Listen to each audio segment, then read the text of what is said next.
Welcome to Cooking for Baby. Now, love it or hate it, it's a really important protein for your children to get a taste for. We're going to look at recipes with fish. Fish is a fantastic protein with all the amino acids, and it's rich in minerals such as selenium, calcium and magnesium.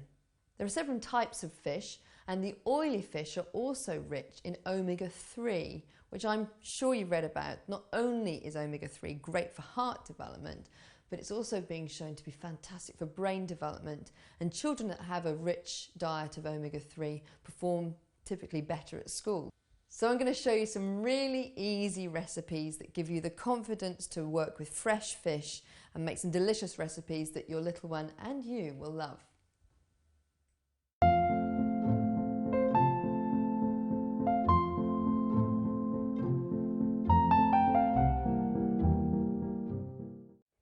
Now, however confident you are in cooking at home for yourself, you are now cooking for a baby whose immune system is not quite as strong as it would be once the baby's a grown adult. So, little top tips on best practice: invest in some coloured chopping boards so that you know that you're not mixing raw food with cooked food. Here I've chosen a blue one for fish because it reminds me of the sea, so I know the blue chopping board is only ever used for raw fish. A really good top tip is to befriend your fishmonger, and even supermarkets have fishmongers these days, so go and have a chat with them and explain you want some really nice cuts for your baby's first taste of fish. They'll also make sure that they fillet it and choose a piece that has as few bones as possible, and they'll have a go at removing all the bones for you, but you'll want to be confident that you've taken all the bones out. So the best thing to do is, with your clean hands, just feel the fish to see if you can feel any bones in it. And I can feel there's a little ridge of bones if you run your finger backwards and forwards along this line here. Now, if you like a bit of a struggle, you can use your fingernails to try and pull out the bones. But it's quite hard work. I don't suggest you get it from your makeup bag, I suggest you invest in a new one, but it really is worth getting a pair of kitchen tweezers, because they'll really help pull out the bones for you. So grab some kitchen tweezers and you'll find it takes a little bit of a tug, but you can pull the bones out. You can see there's a little bit of fish attached to that one, but there's a bone there. Okay, so I've just checked it all over. This doesn't feel like there's any more bones in it. As I chop it, I'll also look out for some more. Because this is your baby's first taste of fish, we're actually going to end up with quite a smooth puree, so that the taste is the only thing that they're having to learn how to get used to. And so we're going to just simply chop this into cubes around about 1 centimetre square.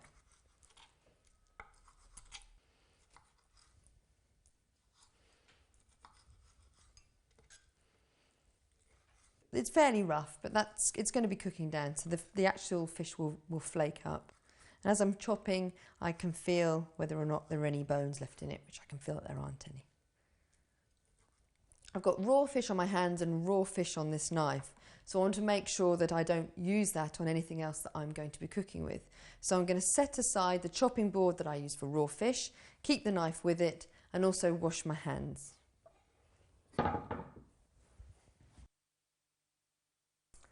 Okay, so now let's go on with the vegetables. You're confident with these because I know you've been weaning your baby on vegetable purees already. So the ingredients we're going to add into this fish stew is carrot, potato, swede, broccoli and parsley if you would like. You don't have to add parsley, but it just adds quite a nice herby flavour to it. You can grate the carrot, swede and potato, or I'm going to use, just for speed, I'm going to whiz it through a food processor.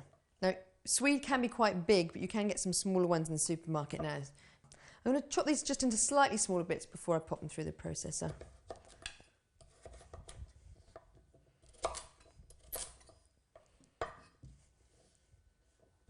So I've just got this on the grater attachment. Remember, we're going to give this a little bit of a whiz so that it becomes quite a smooth puree. We're just going to make sure that it cooks quite nice and quickly.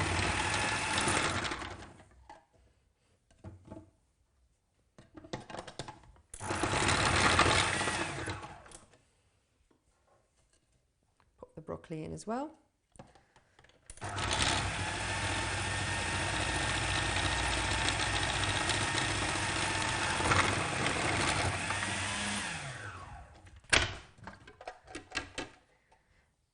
Now, I've deliberately chosen vegetables in this stew that are the kind of vegetables that your child will like, and probably already got a taste for in the purees that you've done in the first stage.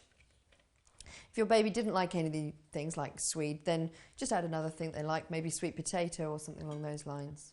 I'm going to pop those into the pan.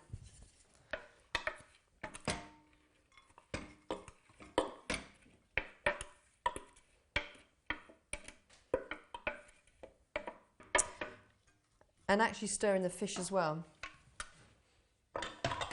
Now I've doubled the quantities that are in the recipe on the Baby Channel website because I want to show you the finished stew as a puree as well as something that's great for an older child. I'm going to add in the fish at this stage, so all the vegetables are still raw. So stir in the fish, so it's all mixed in, and then I'm going to add just enough water to cover it. As with all early stage purees, I only add enough water to cover so that you can always add a little bit more water if it starts to get dry, but then all of the water-soluble vitamins are captured and mixed in with the food. Okay, so let's just get it cooking.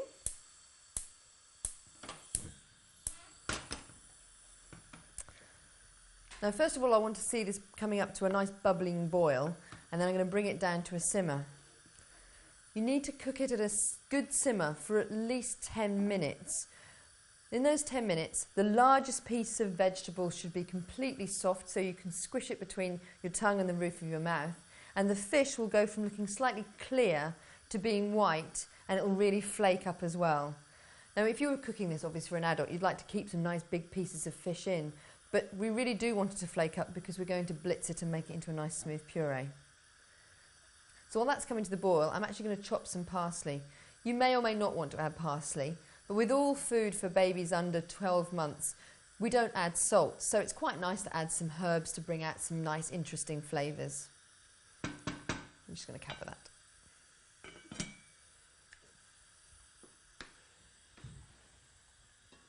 Add as much parsley as you like. I'm just going to add a couple of sprigs. As always, it's been washed. I'm going to take out some of the larger stems so there's no risk of any little bits left in the puree. So just keep to the leaves. Scrunch it up as small as you can and chop it as finely as you can. Now I'm going to keep that to one side and not add it in until the stew is almost cooked, and that way you keep the flavour, this nice fresh flavour of the parsley into the stew. Okay, so let's check to see if it's boiling. Yeah, you can see it's got a nice bubble going all the way through. You want to make sure that the middle has come to a boil as well. Yeah, no, you can see it's actually really bubbling away nicely there, which is perfect. So we want to just now reduce it down to a simmer.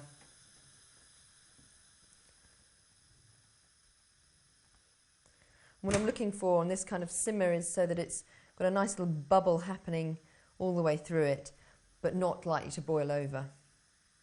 Take it down a little bit more. Okay, it's been bubbling away now for 10 minutes, so I want to just check that the fish is really nice and cooked, very flaky, very soft, and the largest pieces of vegetable are nice and soft as well. So the test I'm going to do is I'm going to take a little piece out, make sure it's cooling before I put it in, don't want to burn my mouth, and just check that it squishes between my tongue and the roof of the mouth. Let's have a look first of all. I'll see if I can find a largest piece of fish. There's a little piece. So the largest piece I've got left. Just squish it with the back of the spoon. You can see it really breaks up into little pieces. And see if I can find a little piece of vegetable. Here's some broccoli as well. I'm going to allow it to cool. So it's probably got needs about another minute. That broccoli's still got a little bit of bite to it, which is perfect because I'm going to add the parsley now. So I'm adding around about a teaspoon of chopped herbs. Just the last minute. Give it a good stir up. Now, because we've grated the pieces and chopped the fish really small, for an older child, this is almost like a nice thick soup for a child, so it would be perfect for them. But we're looking at the very first tastes of fish. So we want to turn this into a nice smooth puree. Now I know when we've talked about purees and texture, that as the child develops you want to introduce more texture. But with a food that's quite unusual, a new taste, then it's quite nice to just go back to something really quite smooth, so they're not having to cope with texture, they're just really getting used to a new flavour. So we're going to put this into a little jug and then give it a bit of a blitz. Because I don't need it to be really, really smooth, it'll be fine with just a hand blitzer.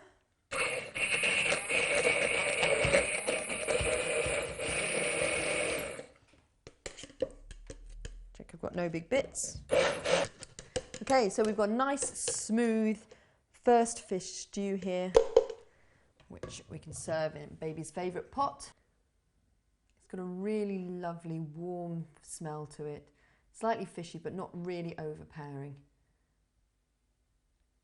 And it makes a lovely first taste of fish for baby.